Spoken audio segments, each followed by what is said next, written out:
Hi, everybody, and welcome to the Chakra Way Meditation Podcast. Today, I have a guest, Billy Lahr. Now, Billy is a mindfulness coach, and he's also the host of the Mindful Midlife Crisis podcast. So I feel like, this is going to be an interesting conversation. Billy's currently in Thailand. He's a bit of a digital nomad. Yeah, I'm just fascinated to know more about what you do, Billy. So welcome and thanks for joining me today. Thank you for having me. I appreciate it. Yeah, no, it's good. So, a mindfulness coach, this is your sort of main title. Tell me what brought you to mindfulness? Because I don't know, mindfulness is one of those things that I think is quite a big umbrella term.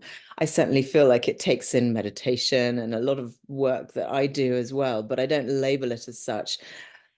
But I love it. So how did you get there? Where did it come from in your life?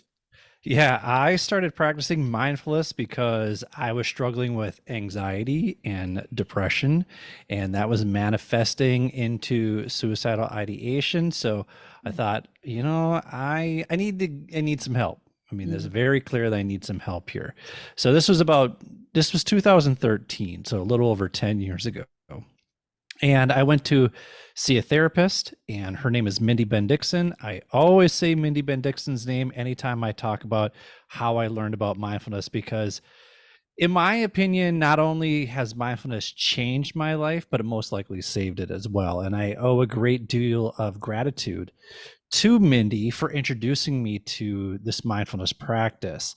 And I think as your listeners, take in more of my content, they'll recognize that I'm pretty high anxiety still. I'm pretty high intensity. I'm pretty high energy. And I tell people that I practice mindfulness so that I can be this level of obnoxious, because if I didn't, I'd be an out of control asshole. So that's kind of how I came to mindfulness, and how I practice mindfulness, and how I use mindfulness really to sort of alleviate these feelings of anxiety. I still have stress, I still have anxiety attacks, all that sort of stuff, but the intensity of them is far less than what they used to be. So I'm in experiencing them, I am able to catch on to the somatic experience of it, where I feel anxiety in my body and what narratives are starting to pop up. And I can hit the pause button on those and say, hey, you're not this. You are just thinking you are this, and you are not your thoughts.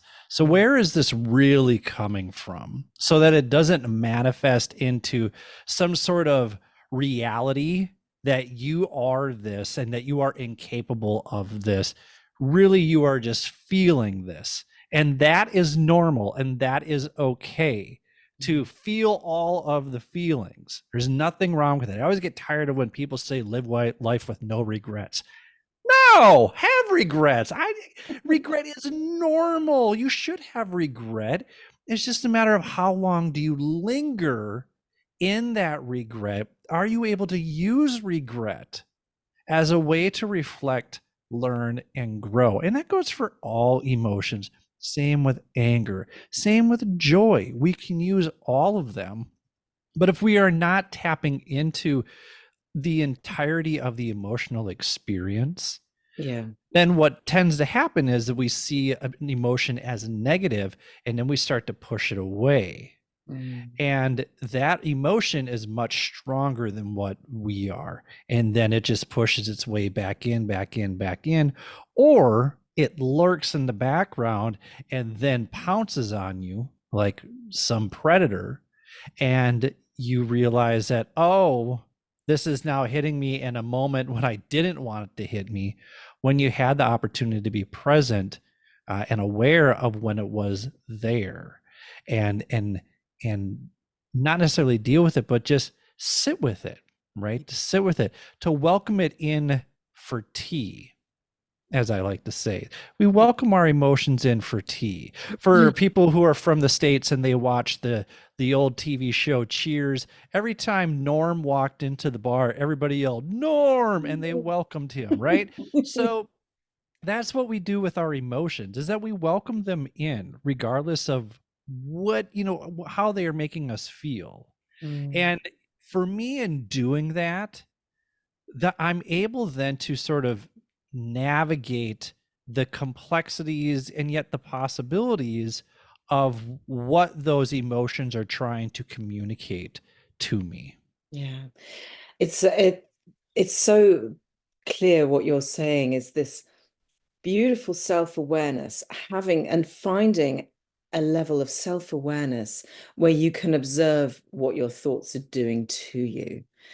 And I think that this is such a massive key to finding peace, because once you can ideally, notice, you go, oh, I'm having that pattern is showing up, that narrative is showing up, and you can take a step back and go, okay, I'm feeling this, or all of that nonsense is coming back into me. As soon as you see it, rather than just investing in it, the battle's kind of almost won, because then you can go, okay, I see what I'm doing, and I can just open the back door and let it out, because you're absolutely right. You have to just sit with the emotions, however bad they are. And I know that, when one of my friends or my kids or whatever are sort of feeling a horrible emotion, I'm like, it's okay to feel that. That's just part of the human experience. You want to feel everything. How can you understand what joy and happiness and love and all of those good things feel like if you don't have anything to contrast it with, if you don't have the the crappy days where you're feeling horrible? It's part of the human experience to feel everything, but to understand that, rather than just get lost in the woods of the feelings, to actually just recognize that is the big battle, because we can get so lost in those woods of the narrative, the story. It's a battle. So what are your how do you deal with that battle? I mean, obviously you've learned some techniques to notice when you're beginning to fall back into that narrative or into those emotions and get invested in them, if you like. So how do you drag yourself back into that realization of, oh, yeah, it's okay. I can deal with this. Yeah, but that's an interesting question. At this point, it almost feels automatic. Mm. You talked about that it's self-awareness. So I'm not gonna lie. There are times I'll go days of wallowing sometimes. As a digital nomad, we people have a tendency to romanticize this idea of traveling around the world and working. But and listen, and I always preface with it, I am eternally grateful that I have this opportunity to do this. But what comes along with that are these feelings of isolation and loneliness if you're solo traveling. And it's like, oh yeah, but you get to meet all these different people. You do. You get to meet all of these different people and you make these connections with them, and then they go. Yeah. Being a digital So you're nomad is a very transient lifestyle. You're living out of a So suitcase. You got to find a hotel every time, and it's for me. What's coming up for me is the thinking of like, well, you don't have a solid base. That foundation, that grounded mhm. home, is not a thing. So you've got to find that home really deep within, and that's hard work. It very much is. And what one thing that I realized last year, I was I was moving around. There was a 2 month stretch where I was in for a week. I was here for a week. I was here for a week. I was here for a week. I was here for a week. And then by the time I got to Tokyo, which was the number one city in the world that I most wanted to visit, I was going to stay there for a month. I was completely fried because I had just burnt myself out. And that's when kind of this realization, when I finally had actually allowed myself to sit, there was this realization that you have burnt yourself out. You're Mm. moving around too much. You have a need for stability. And these are all things that I knew before. I know that I like stability. I know that I like routine. I know that I like structure. And I was going against my flow. And that this is the go with the flow crowd, they drive me absolutely bonkers because they the interpretation of go with the flow is that you just, just whatever happens happens, man. And that's not, to me, what go with the flow actually means. Go with the flow, in my opinion, means that you understand yourself so well that you know what makes you tick, and you know what moves you and motivates you in a way that feels productive and fulfilling. And for me, I worked in education for 21 years. Bells told me when to start and stop my day, and I loved it. That's my flow. So there are the go with the flow crowd who would absolutely hate that idea of structure and routine. And oh my gosh, bells tell you when to start and stop your day. Oh, their Mm, nightmare. You know what my nightmare is? Trying to find a hotel when I land in a city. yeah. No, I don't like that. So when you asked me before, like, how do I catch myself in those moments? It's really been a labor of love and self-awareness over this time where I've practiced mindfulness, where I'm now just able to catch myself in those moments and recognize, hey, you're not in your flow. You're trying to swim in a different flow. So let's get back into your river, because this is your flow right here. Mm. And so when I recognize that, and like I said, sometimes it takes a little bit of time, but when I recognize that, then I am able to get back into my flowing river. And it's my flowing river. And I remember having kind of that realization when last year I was in Seoul, and this guy asked me, "Oh, you're traveling. Where are you all going?" And I said, "Well, in January I'll be here, and in February I'll be here, in March I'll be here, in April I'll be here." And he was like, "Well, that's your problem. You're doing it wrong." I was like, "What?" And he said, "You have everything all planned out. You're doing it wrong."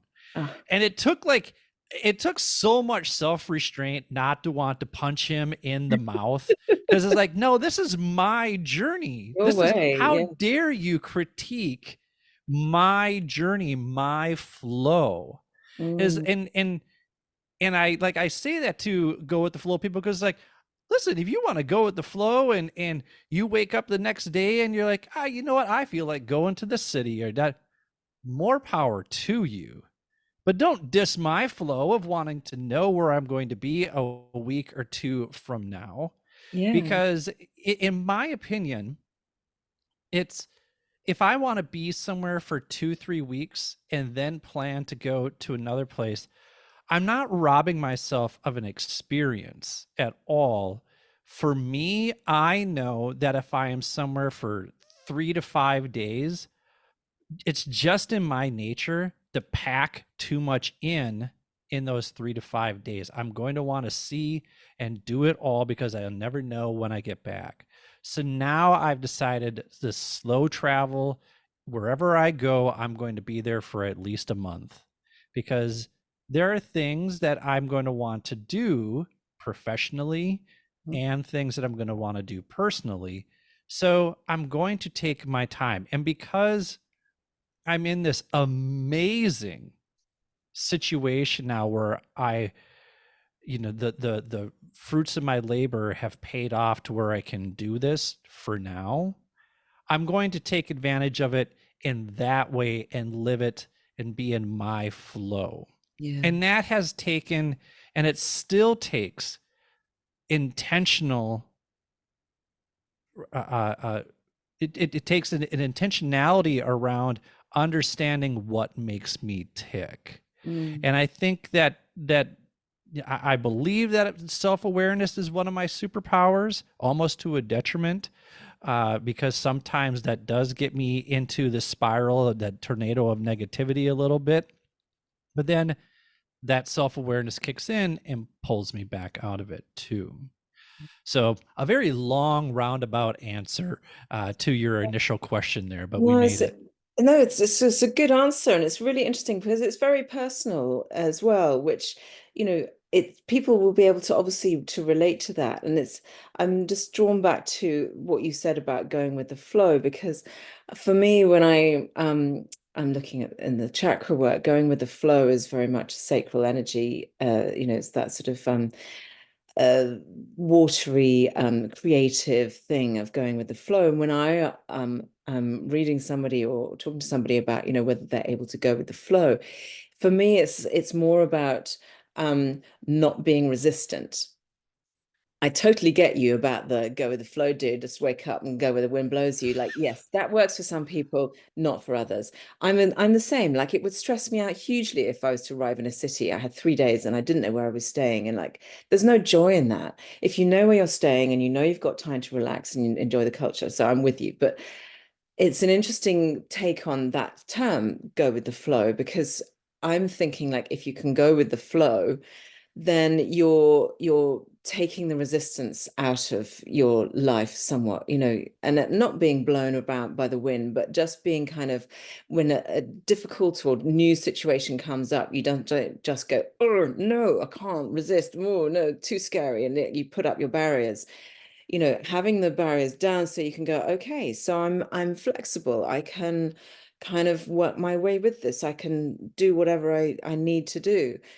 So I think it's this finding this self-awareness is really, really personal, obviously, duh, but finding what works for you is, I think, the key here. And that's what mindfulness or self-awareness will gift you, is this self-knowledge. And I think that's the point of life, isn't it? Is, you know, enjoying the ride as you get to know yourself better and you get to understand all the lessons that you need to learn in life, and grow from that. One of the things that I was really interested in reading your bio and, doing a little bit of research about you is, you say that you don't like it when people say follow your passion. And I want Yeah. to, Oh, this gets me so heated. okay, let's get into it, because we can go back and forth on this, All because right. I consider myself to be following my passions in my life. All right. It makes me hugely happy, not very rich, but very happy. Yes. So come on, Yes. let's have this I am out, sorry, Billy. I am willing to bet that once I lay this out, Okay. you'll see what I mean by follow your passion. So I don't, to me, passions are a byproduct. And so, what are they a byproduct of? First, understanding what your strengths, your weaknesses, and your needs are. So, we start there. We understand, we have the self awareness of what our strengths, weaknesses, and needs are, what fulfills us in terms of our needs, right? We talk about love languages in there too, but just things that creatively, what are things that we need to do?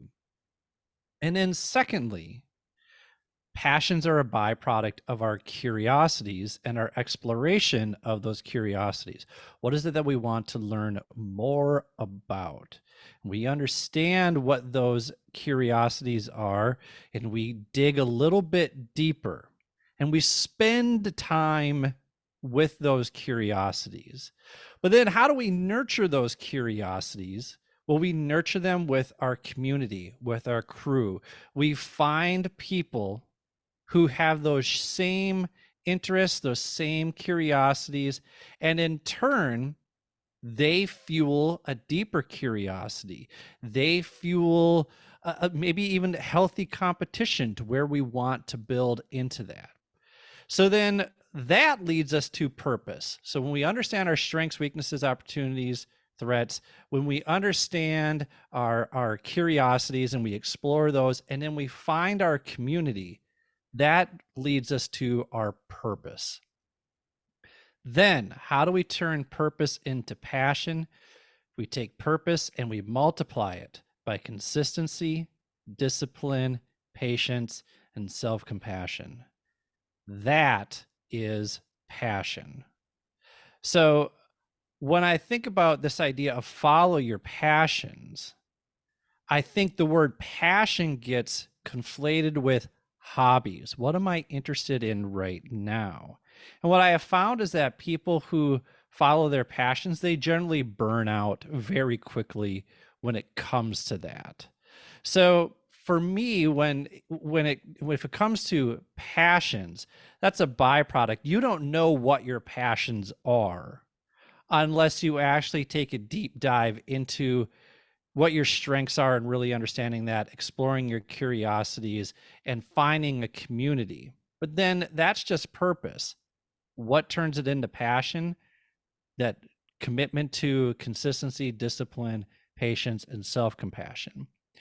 I oversimplify it by saying if you're willing to do it on a weekend for free, that's a passion because you're willing to put the time and energy into it. You and I are podcasters. We're making negative dollars doing this. We are probably both paying to podcast, and yet here we are. And I don't say this lightly. I am passionate about podcasting. I can hear you. You are passionate about podcasting. But it's because we understood that we have this gift of gab. We have this gift of connection. That's our strength. So then we learned more about what it means to podcast. And then we reached out and we connected. You and I connected with each other. You connect with your guests. I connect with my guests. And then weekly, you put out an episode. Weekly, I put out an episode. That's consistency. That's discipline to put that all together. You put out a meditation every single week. Consistency. You have the discipline to record that every single week. And I bet, like me, if you listen back to your first 3, 4, 5 episodes, you would just cringe at what you heard and what those episodes sounded like. But you now look back and you have self-compassion. You say to yourself, I was in just learning. I knew nothing. But over time, patiently, I got better. And I am so passionate about being a podcaster. You did not follow that passion. That passion is now a byproduct because if it wasn't something that you're passionate about, you just stopped doing it. So that is my very algorithmic analysis of what it means to follow your passion.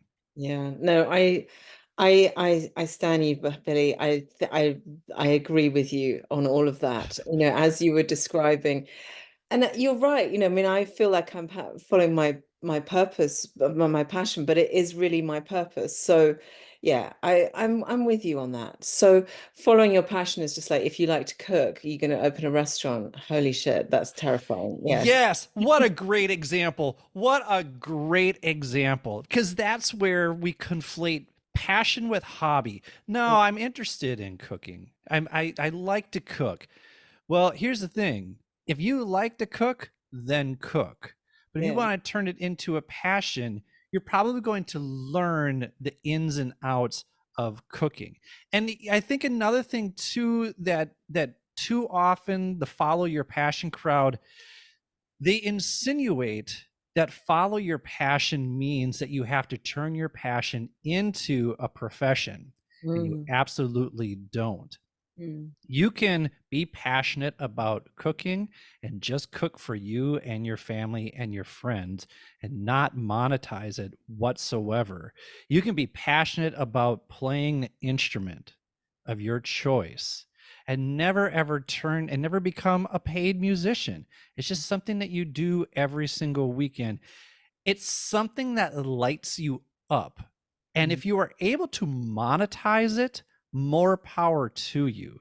But sometimes a job is a job. And the purpose of that job is just simply to put money in your bank account so you can put food on the table. And I don't think that there's anything wrong with having a job that feels mundane, so long as in other areas of your life You have things that do light you up. You do have passion. You have a sense of purpose. Maybe even your purpose isn't your job, right? Yeah.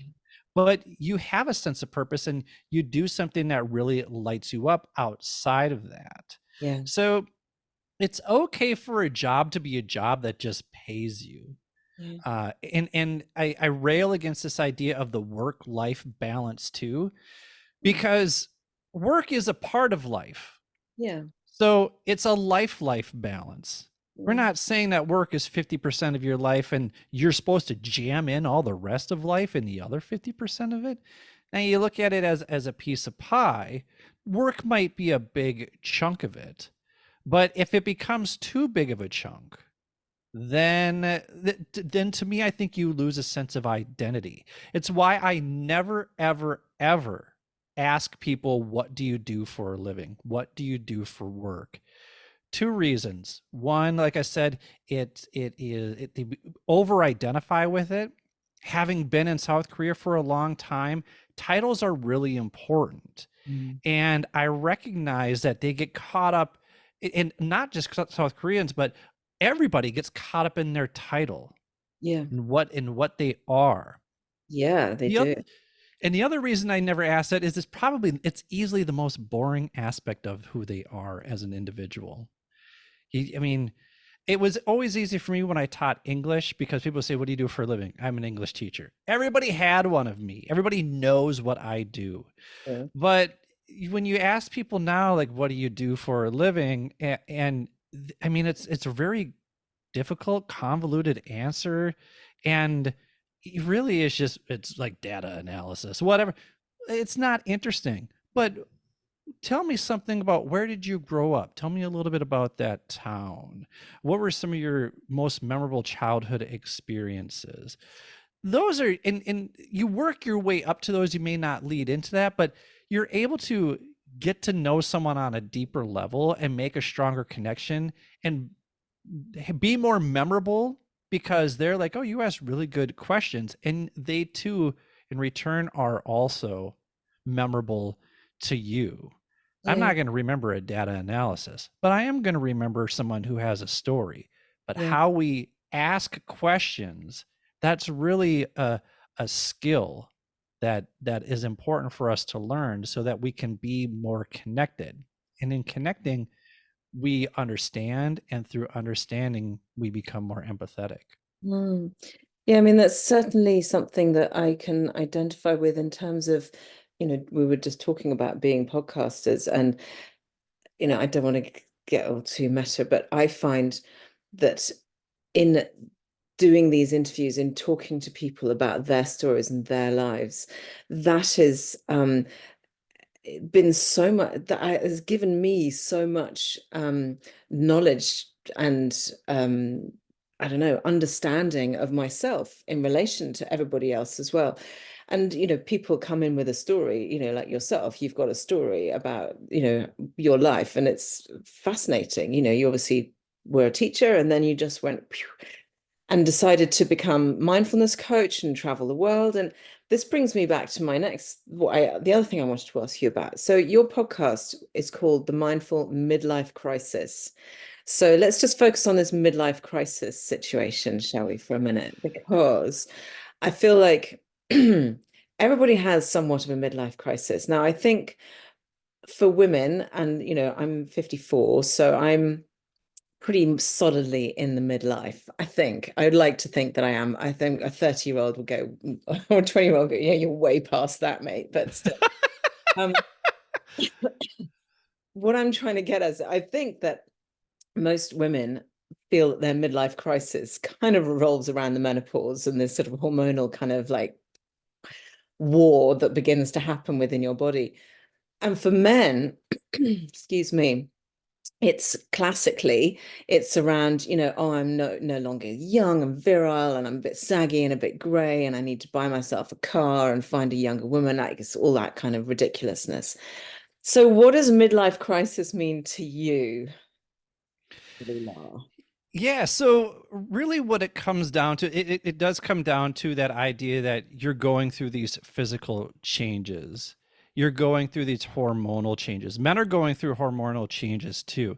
Nature has a really sick sense of humor because as men get older, they lose testosterone and they have more estrogen. Meanwhile, women lose estrogen. So they almost have what we call this postmenopausal zest. What's interesting is this idea of the middle-aged man buying the sports car and getting the 20-year-old girlfriend. It's actually not so much the case as women having this postmenopausal zest and saying, I'm done taking care of you and the children. Now I'm going to go do my thing. And what I think is it over 60% of divorces that are initiated by people over the age of 50 are initiated by women. It might be, yeah, it's something like that. I So women totally get to believe that it. point where they're like, I'm out. I sacrificed enough to raise the children and raise you, and now I'm going to do my thing. It's so interesting being in this midlife coaching space, how many midlife coaches reach out to me who are women. And it's, I mean, it's no offense, and what I'll talk about what I mean in this in a second, but it's almost like they're a dime a dozen. But here's the thing: is that from my point of view, women, particularly the midlife coaches, they're understanding that, hey, we are social beings, and let's rally around this postmenopausal zest. We have all of this energy now. We have all this excitement. We are really understanding a new purpose. Now that the kids are older, we have this new a sense of identity. And so they are coming together as a community.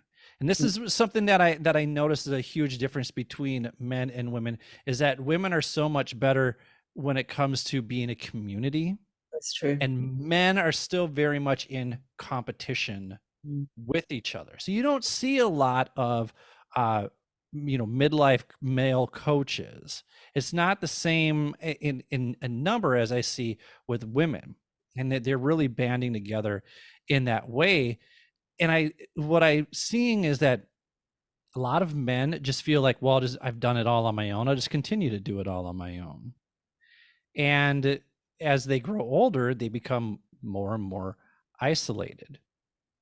And that is really to their own detriment, because the longest running study on happiness conducted by Harvard says that community is what leads to greater amounts of happiness. Yeah. So I'm hoping that I don't know if you have a large male contingency. I'm guessing that you have a large female contingency, because I mean, mindfulness, and to have a title like the Chakra Way, that's a woo woo concept, or it's perceived as a woo woo concept, right? Yeah. And I understand that, being in mindfulness, that I'm not going to have a lot of dudes that want to sit around and talk about mindful living, right?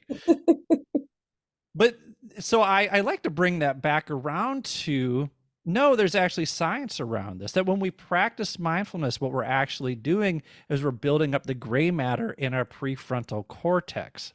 And the prefrontal cortex is important because it regulates emotion. But not only does it do that, but it also cools and shrinks our amygdala, which is our animal brain, which is our fight, flight, or fright portion of our brain.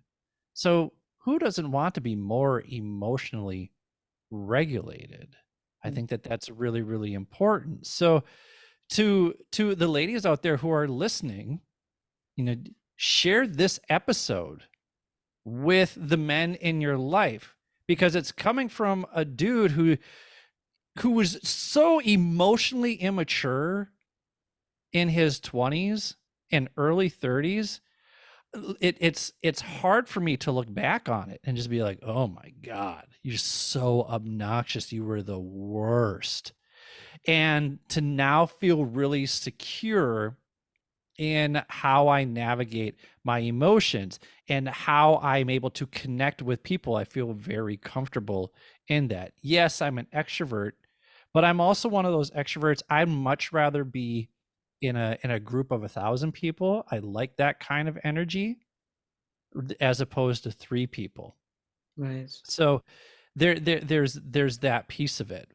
But, I think it's really important for, as we kind of figure out this, you talked about the postmenopausal zest. What I think is really important to understand is that, you know, we have, like I mentioned, that nature plays this cruel trick on us. So if we are aware of that hormonal shift, then we can kind of navigate and recognize, oh, okay, I'm feeling this, and not blame it on the hormones and not try to attribute it to anything, but just understand, oh, this emotion is present. This is how I am feeling right now. And in doing so, we develop that self-awareness. Yeah. It's all about bringing yourself back into that present moment vibe, isn't it? Is um that portion of mindfulness just that end. But yes, you are so right about this midlife situation. And I think that there are a lot of men in their midlife who do feel like they've given everything in the same way that women go, I've given everything to the kids and to my career, and I've done everything for everybody, and I've just given and given and given for my entirety. And now it's like I can actually go, do you know what? I want to just do what I want to do. I've got this freedom now to do that. I think men have a similar thing in that they feel like they've followed this path that the patriarchy has shown them is the right way for a man. Be strong, have a family, have a career, provide, be the provider. And then you hit your sort of whatever age, and you go, men and can go, oh my God, all I've done is actually provide for everybody else. And I'm this emotional desert. Like I don't know what I think or feel or, you know, and I agree with you, this so-called woo-woo. Some people hate that term. I don't mind it at all, actually. But it feels like a very feminine space. It feels like it's inhabited by strong women who are stepping into their feminine energy, that divine feminine energy. And that can be a little bit intimidating for a man who's feeling a little bit lost. So I get why that's, it's difficult to draw men into this, but I think that they are genuinely really open to being happy in their own skins, to finding out who they are, to finding, rediscovering what it actually is that makes them howl with laughter, to reconnect with their mates that they might have just had a beer and watched the sport with before, but actually realize they can talk about how they're feeling. It's a massive step, but if it's one that we can, that men are willing to make, it makes everybody so much more harmonized. I don't know. I do. Yeah, no, I was just thinking about, you know, men don't need to feel threatened if they are surrounded by strong women. Mm. Instead, seeing it as a compliment and not, and I mean, what I mean by compliment is that it completes. It's Yes. that idea that together we achieve more, right? Together we accomplish more. So, not feeling like, well, if I let a strong woman into a position of power, whether it's just even within the nuclear family, or whether it's in a corporate setting, or whether it's in business, or excuse me, whether it's in government, that rather than seeing it as a threat, what you're seeing it as is an elevation of society, an Mm. elevation of as people, that we are working together. Because you know just because a woman of power takes the lead, it doesn't mean that you're going to lose more opportunity. There's still going to be opportunity there. If you can work together, you can create more opportunity for more people to continue to build upon that. And it doesn't have to be this power grab that we so often see. So, how do we work together, like you said, harmoniously, so that we do, and I don't really like this idea of how we can be the higher self, or like that sort of thing. I'm not someone who uses that language, but in this case, how can we be a more powerful version of ourselves, a better version of Version. ourselves, Yeah. and not just a better version of ourselves, but a better version of our community, of our society. And I Yeah. think that really takes uh, a willingness to collaborate and work together and listen and learn and not feel intimidated. Yeah. Yeah. No, I think yeah, it's a fascinating subject because I think as we go through the ages of our lives, there are so many different phases and influences and things that come up. And midlife is one of those weird ones where the younger generations kind of feel like, well, they're out of touch or whatever. But actually, in ourselves, both men and women, we feel at our most powerful. We've got the most experience, the most wisdom.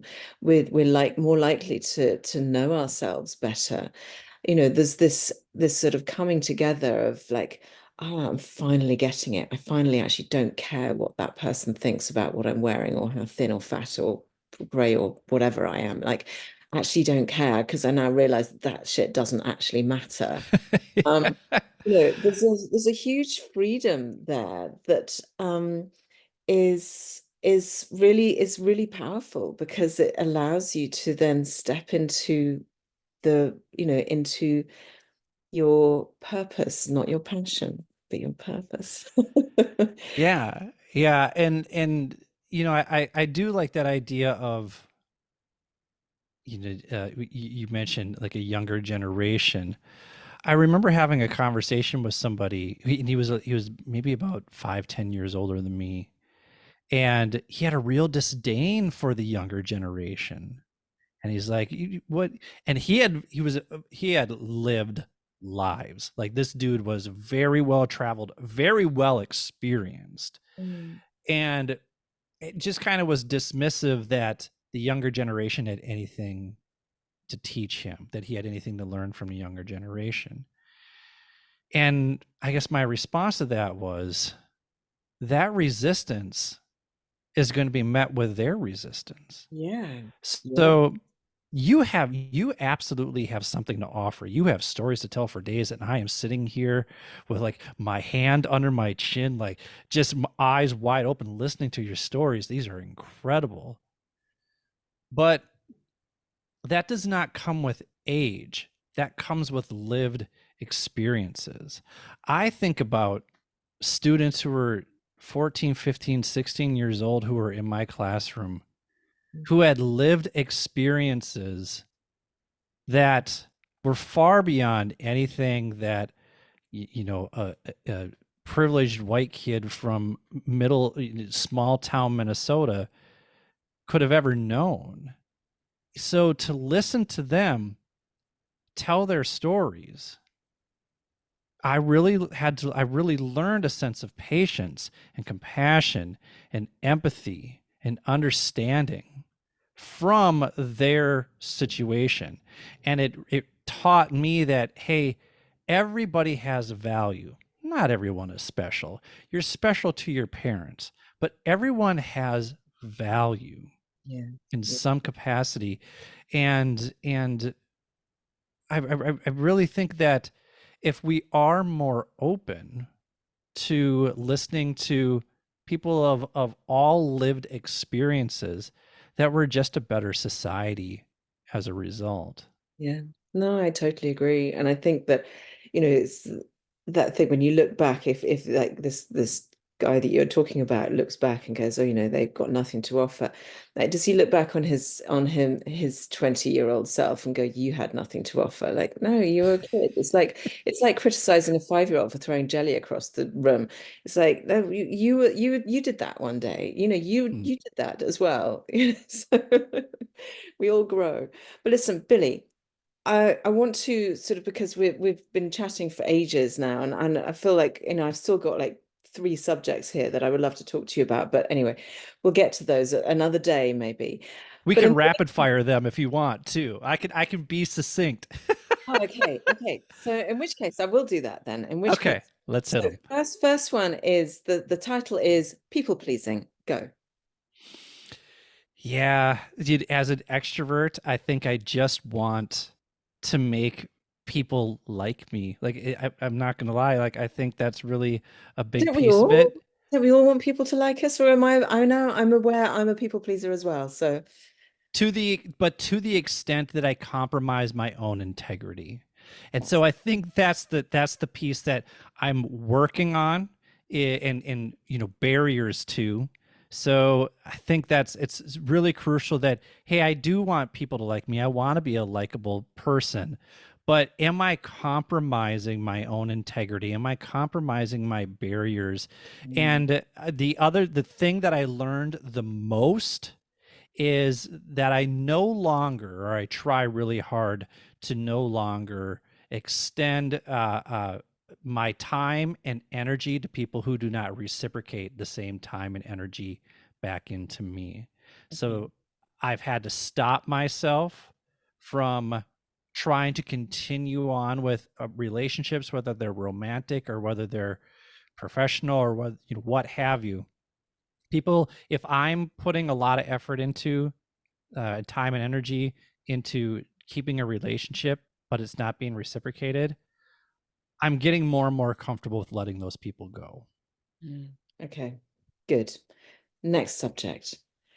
Instead of a to-do list, you have a chips list, CHIPS list. This must be an acronym for something, so hit me with that because I'm interested. Yeah.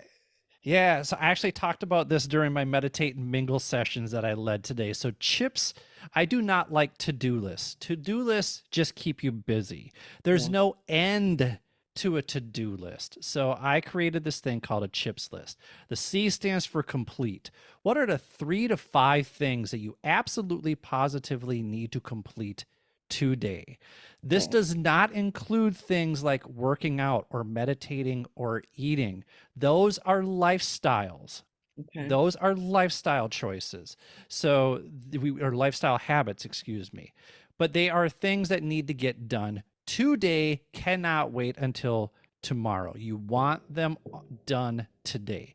So Okay. then we go to H, and H stands for hooray. We celebrate what we have completed. Now, I always caution people, try not to use alcohol and food as your hooray, as your celebration, because it creates this tricky relationship with both of those things right there. Indeed, We yes. don't need to see alcohol as a treat. We don't need to see food as a treat. We see food as sustenance. We see it as what keeping us alive. And I don't drink alcohol, but I also don't demonize people who do drink Yeah. alcohol. So, Oh, that's do something. what you got to do, enjoy in moderation. IPS stands for in progress or start. If you have the mental bandwidth to continue on doing more things, you can go ahead and move the progress bar along, knowing full well that whatever you start is eventually going to end up in the complete column. Mhm. So just know if you're going to start something, you darn well better complete it at some point in time too. So that's my chips list. That way you can identify the 3 to 5 things that need to get done today Mm, rather than just saying, here's some things I can do today. These are yeah. some things to do. No, no, no, no. What needs to get complete? Yeah, no, I love that. I mean, I'm a woman of many notebooks and many lists, and I have decided, the way I do it is that I have a master list that lives over there, far away, and then my to-do list on the day, I only ever try and get three things done because I think that's realistic. And sometimes there's only one thing that's going to get done if it's a big thing. And you're right, like the big pat on the back. Yeah, I got that done. Like, let's sit down and go, hey, that's pretty cool. I actually got that done. Well done, me. That feels really good. Is a really important part of it. So I love that. They really celebrate. And one of the hoorays can I encourage people to, once you complete something that's on the complete list, is that a hooray can be do nothing. That Yeah. means don't check your email, do not check social media. You just simply be present with whatever you're feeling with. Be aware of whatever you're feeling, that sense of accomplishment. I can't remember, I think it's called Hidden Brain. The podcast is called Hidden Brain. But they talked about how people taught you how to deal with difficult emotions. No one taught you how to deal with positive emotions. No one Hmm. taught you how to enjoy ice cream.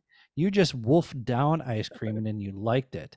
Yeah. But what if you slowed down and you enjoyed the ice cream and you allowed that feeling of joy, of satisfaction to really settle in, to sink in?